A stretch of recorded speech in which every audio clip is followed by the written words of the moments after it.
কোথা থেকে আসছিলেন? গাজীপুর থেকে খুব ভাই। এই শুধু কি এই দর্শনার্থীদের এই এরিয়া দেখার জন্য? এই বিমানের যে বিধ্বস্ত এটা দেখার জন্য কি এসেছিলেন? জি, শুধু এটা দেখার জন্য। কি দেখলেন এখানে? এখানে তো কিছু দেখতে পারিনি, এখানে তো বাউন্ডারি দিয়ে রাখছে, এখানে তো দেখতে পাই না। না দেখার কারণে কিন্তু দুঃখ হচ্ছে। অবশ্যই অবশ্যই কেমন লাগছে আসলে এই জায়গাটা এসে? দেখতে পারি না এখন, কিভাবে বলবো, কেমন অনুমতি নাই এখন। দেখতে পারলে অনুমতি আসছে। কেন টেলিভিশনে খবরের কাগজ টেলিভিশনে দেখা, সরাসরি দেখা দেখি। সরাসরি কি দেখার আছে এখন? আচ্ছা, একটা দুর্ঘটনা হয়েছে এখানে, এখানে সরাসরি দেখতে হলে একটু ভালো লাগতো, বুঝতে পারতাম। টিভিতে তো সম্পূর্ণ দেখা যায় না। বাস্তবে তো এখন তো এগুলো তো শুধু পুরা ছাই আছে, সেই ছাই দেখে কি বুঝতে পারবেন? এটাই তো দেখলাম, এটাই একটা শান্তি মনে, আর কিছু না।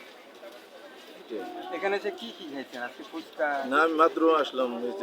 বাচ্চাদেরকে কিছু খাওয়ার নাই? না, মাত্র ওই মেডিকেলে গেছিলাম, তো যাওয়ার পথে বলি একটু যে দেখিয়া যাই।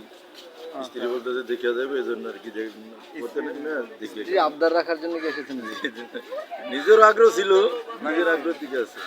ভাবি কোথায়? ভাবি পাশে নাই? পিছনে। ঠিক আছে।